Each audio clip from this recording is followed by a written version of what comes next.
Hello and welcome to CTN. To learn more about the show, please visit CIO Talk Network. Today's topic is delivering on the Chief Data Officer imperatives.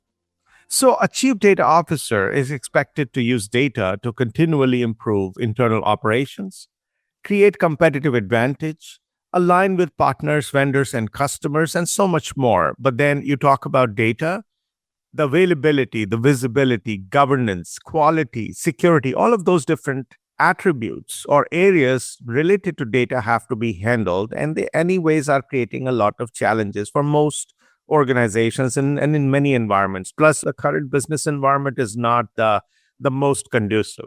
So, what are CDOs doing to deliver sustained value today and also help an organization to prepare for the times ahead? So, I have with me Dan Kellett, who's the Chief Data Officer for Capital One UK. Hey, Dan, how are you? Hi there. Great to be there. Great to be here today. Thanks. Thank you so much, Dan. So, question for you. The first one, simple, is the challenges and the opportunities that the businesses are facing today.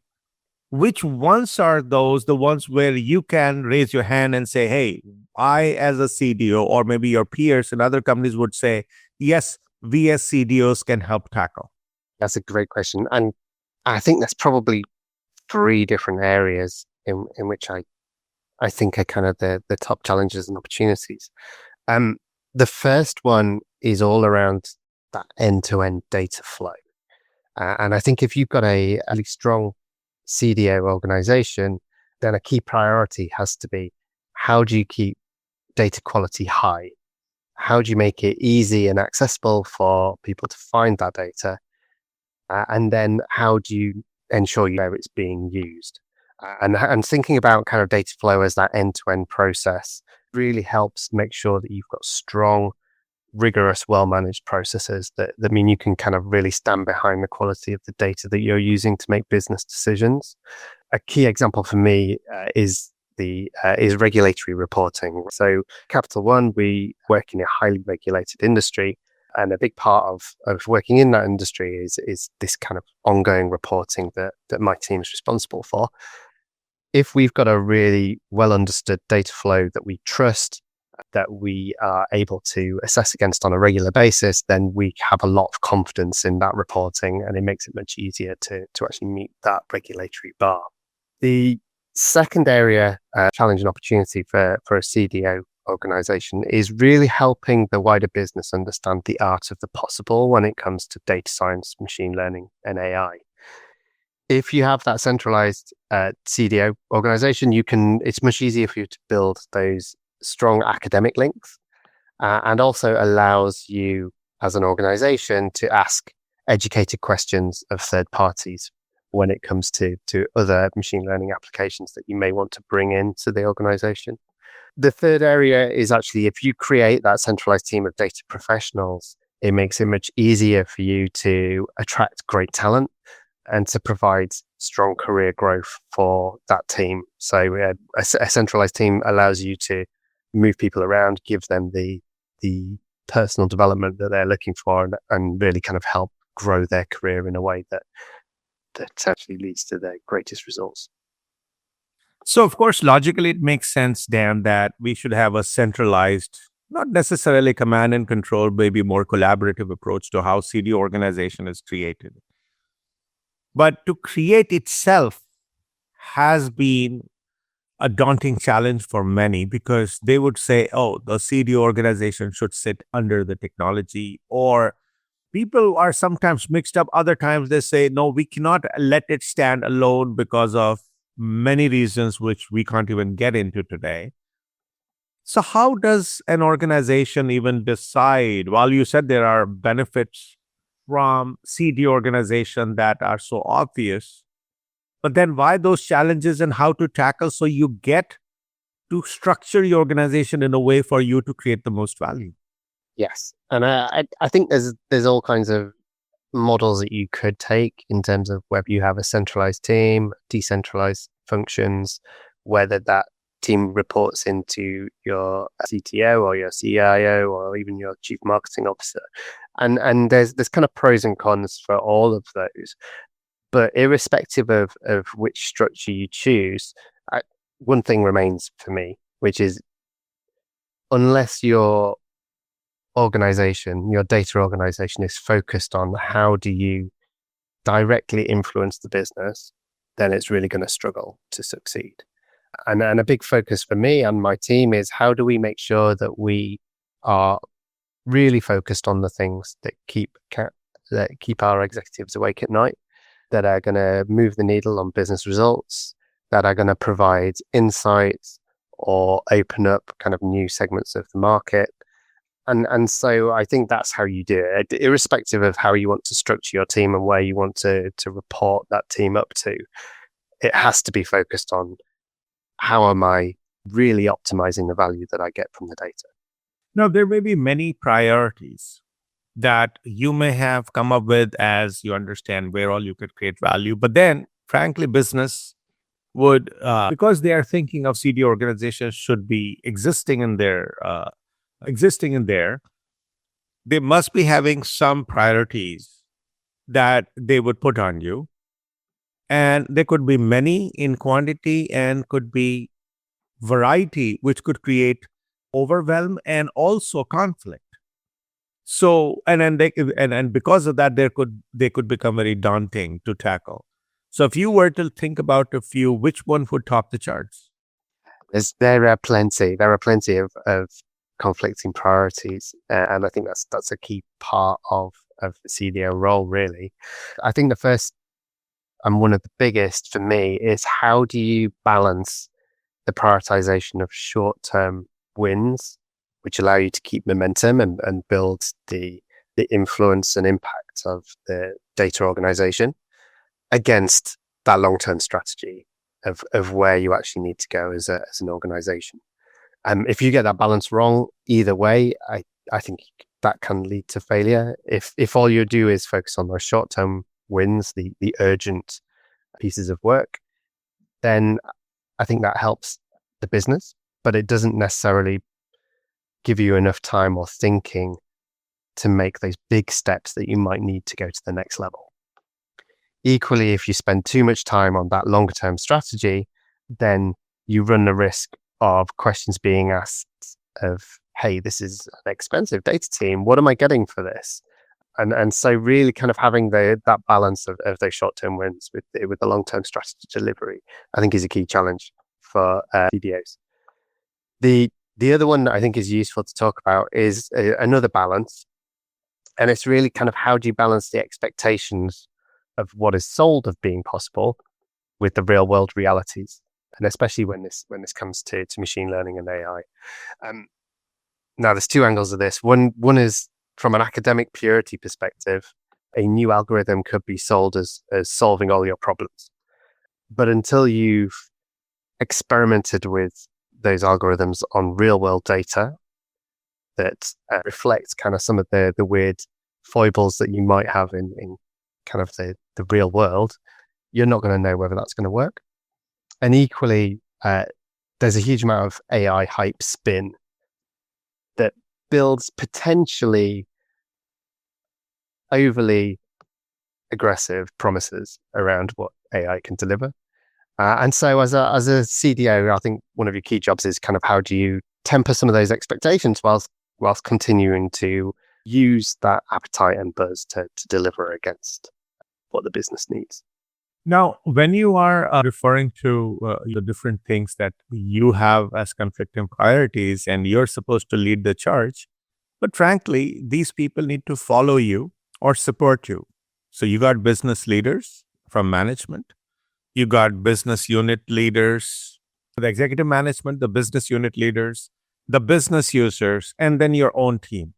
If you try to push too hard, they'll say, I didn't sign up for this, and why on earth should I support you or continue to support you? If you don't, because you don't think those guys are going to follow you, then, well, you will not be able to deliver on what is expected. So how do you get over this? And I think that's a really big leadership challenge, and one that I think is paramount as a CDO to overcome. I think it irrespective of how you get into that CDO role, I think it probably asks different things of you than what you might previously have been rewarded for. Quite often as a CDO, you may have come up through the organization on the back of being really great at deep technical data stuff. And all of a sudden, kind of, there are all these challenges around influence and setting the culture and communicating the vision that actually maybe kind of brand new. Equally, you may be coming from a different leadership role. And the challenge there is, how do you make sure that your team really kind of trusts your judgment when potentially you don't have that deep technical understanding? So I think irrespective of which direction you come from, I think there are some really key leadership challenges there. For me, that's all about building the culture. I think it's being really clear what you stand for and kind of looking to set out the way in which your team works and delivers against the business goals in a way that's true to your vision and in a way that kind of everybody can get on board. When you are looking at your organization, when you started this journey and whatever we discussed as the challenges and leadership challenges and the other data challenges, when you started it and where are you now? Any lessons that you learned in what to do, which works and what doesn't work, so that people learn from your practitioner's perspective? So many. I think a big one for me is actually a lot of people are looking to you to set the vision. And I think that can be a bit daunting sometimes because you're in this position where you are the expert, people are looking for you. And it's easy to perhaps second guess or maybe not kind of trust your gut. Whereas the truth is you're in this role for a reason. And actually a big part of that is expertise, judgment. And so for me, it's really about trusting your vision and backing it, being decisive, making decisions. That's what people are looking to you to do. And that's key for me. I think it's how do you make it authentic? How do you ensure that your leadership matches the way that you want to be structured as a team? So that's a big learning, I think, for me. Now, when you are looking at any of these areas which you wanted to tackle as part of CDO's imperative, if you will, if you were to prioritize them, one was we spoke about what is the most challenging, but if you were to say what would create the most business value, and historically, or looking at all the different conversations you've had with your peers and or you've together worked with them in your respective organizations to push the agenda forward, what is one first 100 days and then the first 2 years of CDOs look like or should look like for them to set the foundation? Because this is like an infinite project, if you will. You're right. It never finishes. You're right. So if I think about the first 100 days, I think if you're in your first 100 days, where you should get to is firstly a really good understanding of the organization's data maturity. And I think that's across a wide range of different areas. So getting a good understanding of what data do we capture? Where is it stored? How is it stored? How do we understand how it's used? So there's a whole load of things around the data. Secondly, there's a whole area of skills. What skills do I have available to me as an organization? What's the maturity like there? And then finally, a really good appreciation of what are the business challenges? What are the things that actually can have the biggest impact? And so definitely within your first 100 days, I'd be looking at how do you look to get some momentum, some quick wins, using the data and the skills that you already have that starts to move the needle on some of those business problems, and really kind of getting some of those low-hanging fruits early. In terms of like a slightly longer term plan, and maybe kind of 2 years is a good time horizon for that. I think assuming you're able to make some good early starts and build some momentum, I think then it's all around, well, what's your target architecture here for data, both in a way that data are captured and used, but also how are end users going to interact with your data? How are you going to think through that? And so really kind of building out that longer term roadmap to build your skills capabilities, always with a focus on delivering against those business results. Let's take a quick break, listeners. We'll be right back after these messages and talk about the influence because Dan, you used the word leadership, and leadership is influence. So when we are truly saying we're going to lead everyone, it actually should be leading people within the organization, in many cases, partners, the vendors, and even customers, to make sure that we reach out and get them to become part of that village, that data village, if you will, which delivers the best results. But what is the best way to start building and increasing that influence? How do we go about changing the way we think, the way they think, the way we do things, so that it all results as an outcome of an increased influence where whatever CDO says, you try to become like a Pied Piper. Please stay tuned. We'll be back.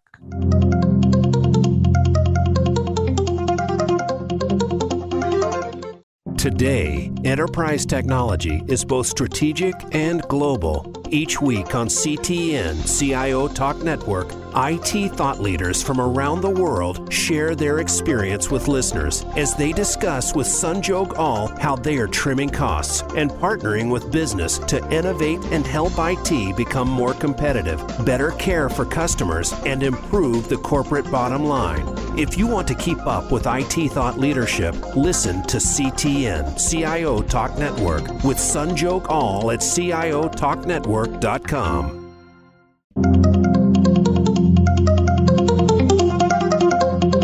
You are listening to CTN, CIO Talk Network, with Sanjog Aul. To learn more about our program, please visit CIOTalkNetwork.com. Now, back to the show.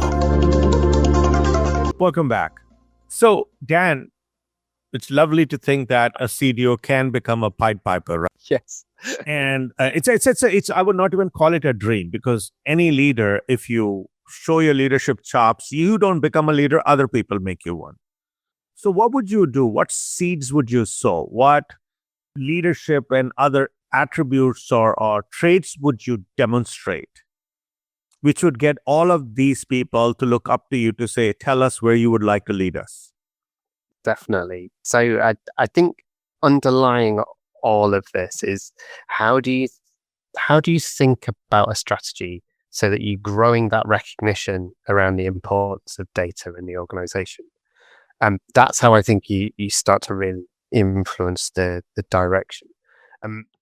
So if I kind of give an example, so one of the challenges we had, which is going back kind of 10, 12 years, was around new customer acquisition. So we were having plenty of customers apply to us and successfully passing our requirements, but then not all of those customers were ending up, well, not all of those applications were ending up being customers, and they were falling out of the system for various different ways. Now, until we actually brought data around that to the wider organization, people were not even aware of that as an issue. And so that's kind of a really key example in my kind of history around how you start to drip feed the value of data into the way that people think about business problems. To take that kind of further, I think it's all about then also backing that up with more and more case studies of the real tangible benefits. So either that's kind of more predictive analytics, so kind of bringing greater predictive power to the decisions that you're making, whether that's better customer outcomes, or whether that's kind of increased cost savings to the business. I think as a CDO, you need to be aware of all those different angles that you're looking to try and push.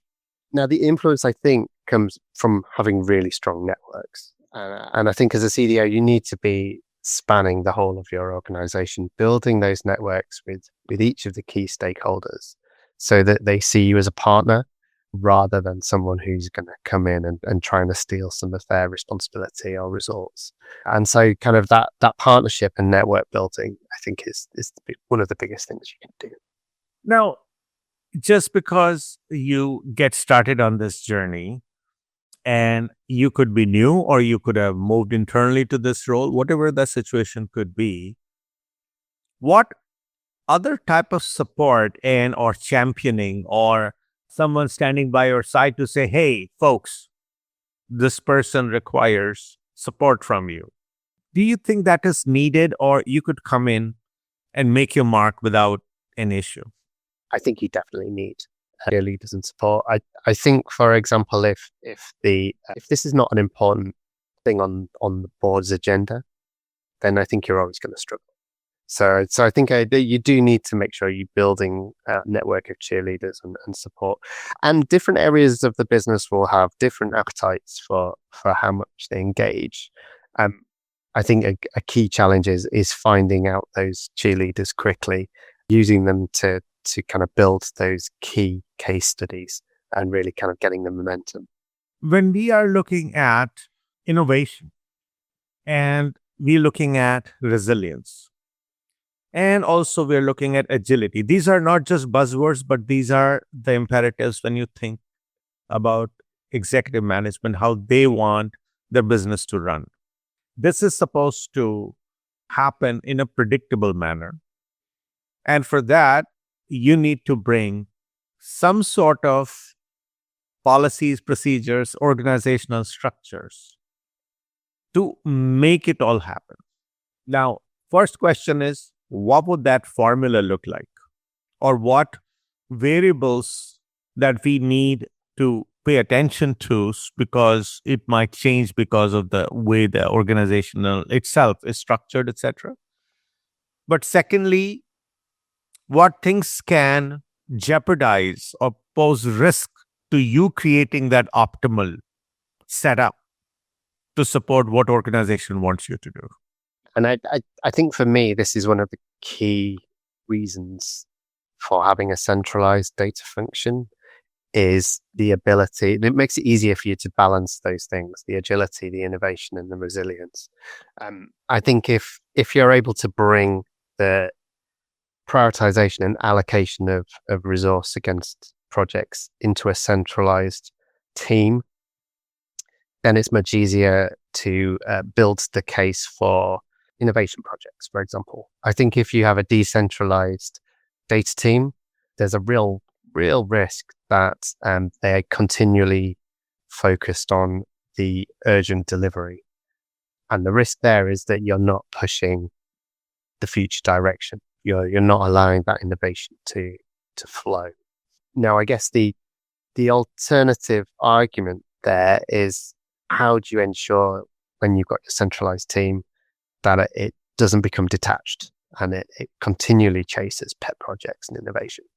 And again, I think that's the thing you need to lean into as a CDO. If you're going to have a centralized team, one of the big risks is various areas of the organization complain about not getting what they need from that data team.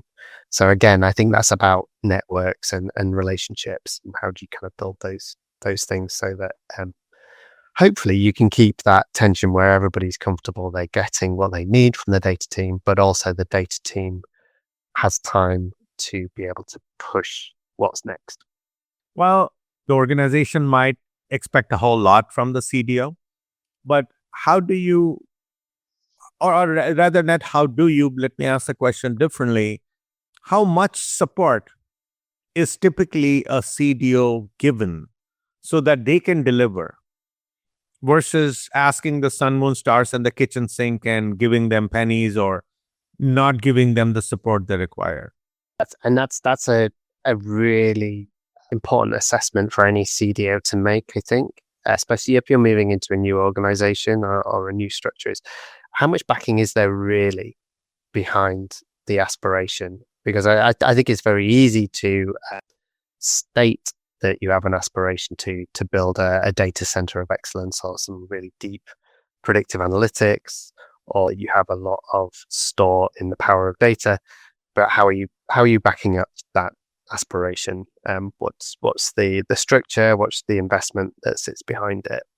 And I think that gives you a good understanding of how much really does that organization believe that it is a competitive advantage. Now, with what you just said, when we are going into this digital craziness, and I've used this word craziness purposely because sometimes, or rather, digital has proven its mettle, no doubt there. But sometimes we get overzealous, or everything which is so called termed as digital is becoming what should be done today, even though we do not really know if that's going to get us to move forward, or improve the outcomes.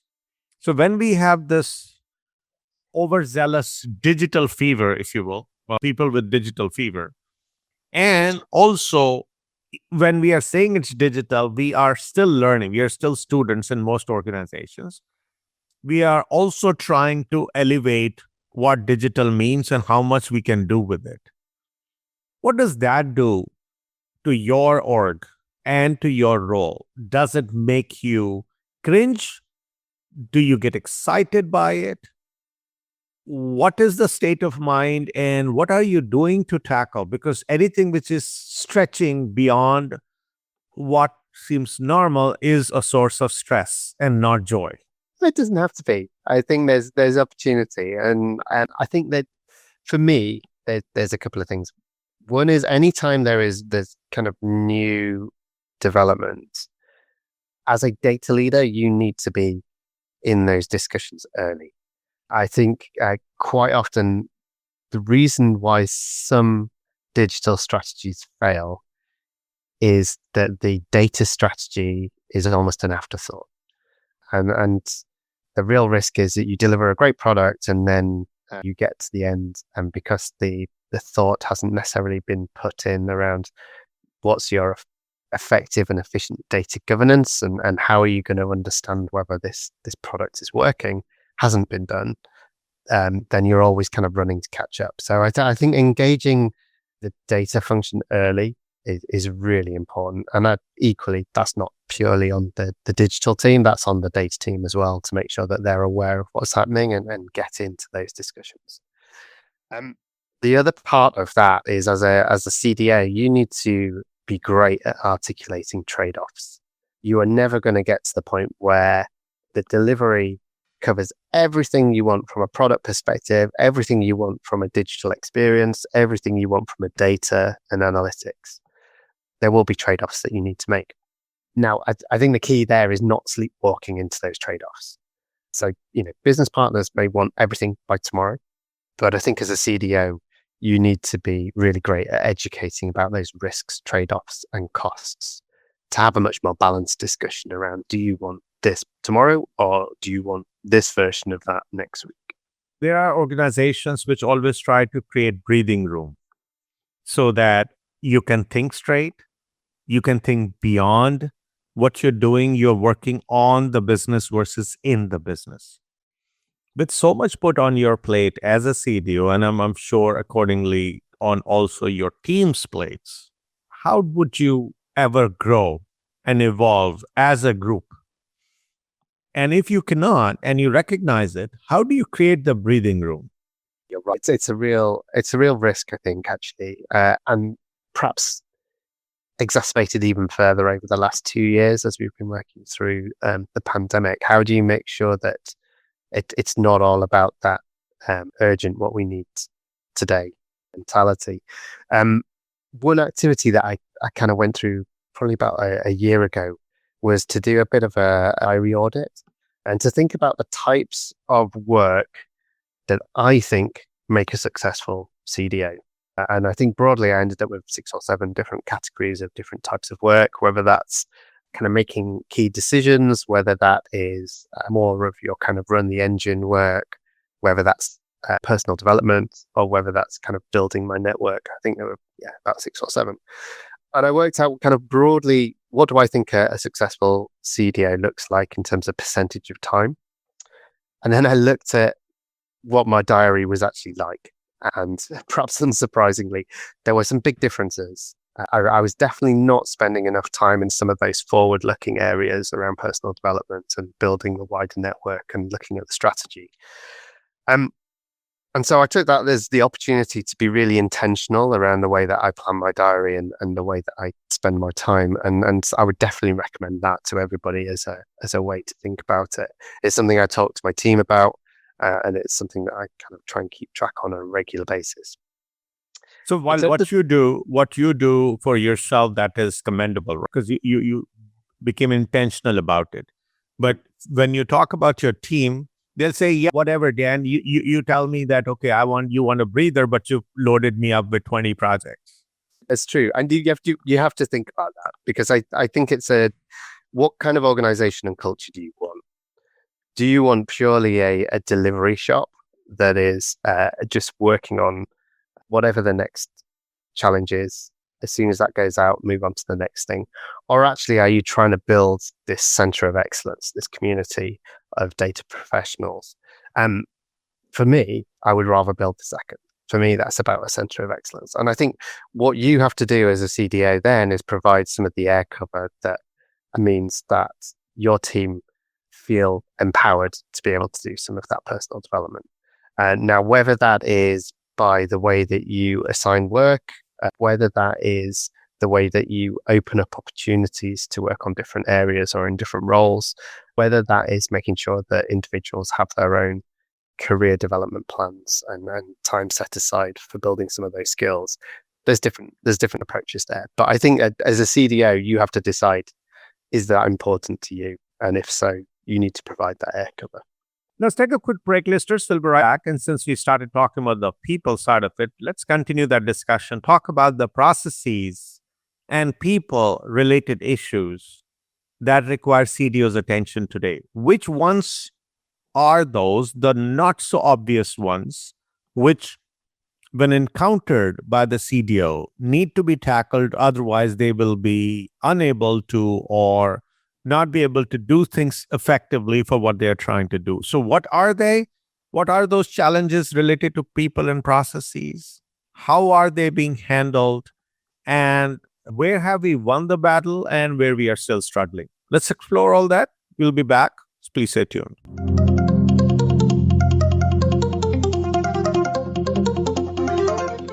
Today, enterprise technology is both strategic and global. Each week on CTN CIO Talk Network, IT thought leaders from around the world share their experience with listeners as they discuss with Sanjog Aul how they are trimming costs and partnering with business to innovate and help IT become more competitive, better care for customers, and improve the corporate bottom line. If you want to keep up with IT thought leadership, listen to CTN CIO Talk Network with Sanjog Aul at CIOTalkNetwork.com.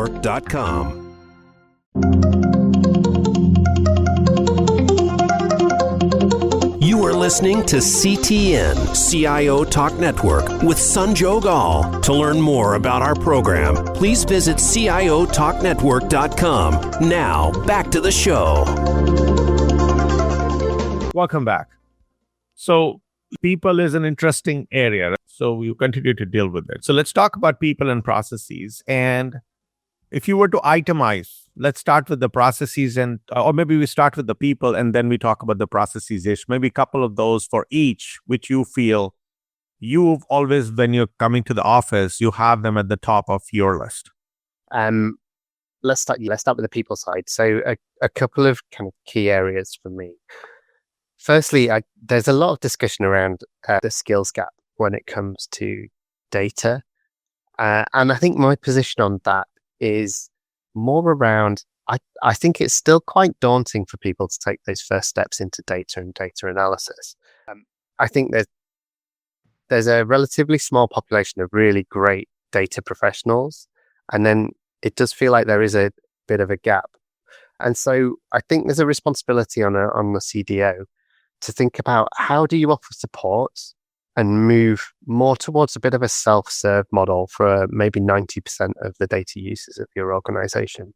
Now, whether that's through kind of dashboarding, whether that's through low-code solutions, but I think that sits on the CDO's plate to really think about and to try and deliver solutions that help. The other, I think from a people perspective, sits around the diversity angle. And it's really, how do you bring different perspectives and different experiences into your data organization to really boost the offering and what you can really deliver as a team? One of the things that we've done at Capital One in the UK over the last year that's really helped us with that is actually open up some roles in the data organization to people who previously were working in our operations team. Now, maybe these people didn't necessarily come with data skills, so data and coding skills, but actually they come with a really great understanding of our processes and also a really great understanding of our customers as well. And what we found is that that's been really successful. Just the amount of enthusiasm that they've brought into learning new skills and being part of the data team, and also the amount of different perspectives that have really helped kind of build our awareness of how our data flows through models and actually makes decisions on real people, I think is invaluable. So for me, kind of they're the two big things when it comes to people side. From a process perspective, for me, it's all about risk. It's like having a really great understanding of where the risks are in your process and how are you looking to control and manage those risks. And so kind of as a CDO, that's something I spend a lot of my time on. I think it's very easy to build a huge number of controls or an overly complicated process. But the question I will continue to ask my team is, what's the risk here? Do we have a really good understanding of the risk? And how comfortable are we that these controls are actually really mitigating that risk as opposed to just building out a load of controls so it looks good on a dashboard somewhere? And so I think that's a really key focus for any CDO when it comes to process. People started talking about data as digital or data as cash. Basically, it is the new currency. And with that, you should be feeling important and your role has become more critical than anyone would ever think. But also, it has become a source of a lot of grief for many because they also feel there is a lot of security threat because people are coming after data.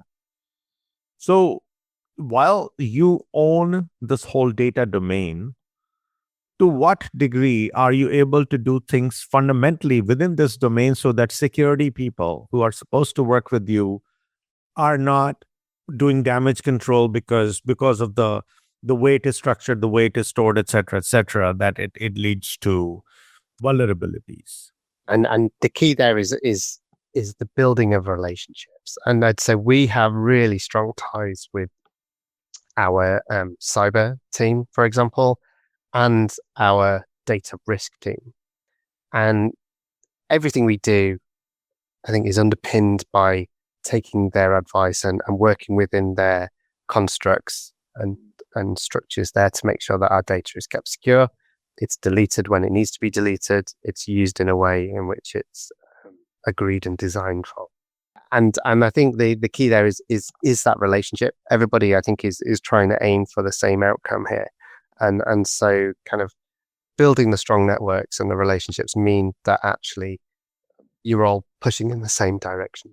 One last question for you, Dan. Where should CDOs, financiers, and learn how to get better at this? Because frankly, not sure if there is a university. I mean, people have come up with courses, but something which someone could be taught to how to handle data because it's a part art, part science. Where would a CDO go to get better? Or where should these aspiring CDOs go so that they are getting themselves ready for the real job? Firstly, I think it's about building your network. So how many other people in CDO type roles do you engage with on a regular basis? So whether that's through conferences, LinkedIn, or just general kind of discussions and meetups. So I think kind of building your network is a really important step to make sure that you continue to remain outward looking and also allows you to ask for advice, take some best practice. The second thing I think is make sure that you continue to experiment. Never assume that what you're doing now is perfect and it's the right way of doing it. Always look to try different things, be on the lookout for different alternative approaches and allow them to fail. hopefully allow them to fail quickly and in a way that doesn't cause too much damage. But by allowing them to fail, you learn. And then that's a key part of personal development. And then I think my final area is make sure you are making that time for personal development. I talked before about kind of what percentage of your diary is set aside for growth. Make sure that's not zero. Make sure you've got a clear kind of personal development plan, what you want to be building on, where the skills that you want to make the next step of your career can be found, and how much time are you investing in them. Once again, thank you so much, Dan, for sharing your insights about how the CDOs and the aspiring ones, the existing CDOs and the aspiring ones, they can step up, develop themselves, rally the troop, build a village to deliver on the imperatives that have been set by the business. Thanks so much. No problem. It's great to be here. Thank you. Thanks again. And listeners, I hope you enjoyed, got some nuggets. Please follow us on social media, subscribe to our podcast, enjoy the learning. Thank you so much again. Once again, thank you for listening to CTN. This is your host, Sanjog Aul. Till next week, take care and God bless.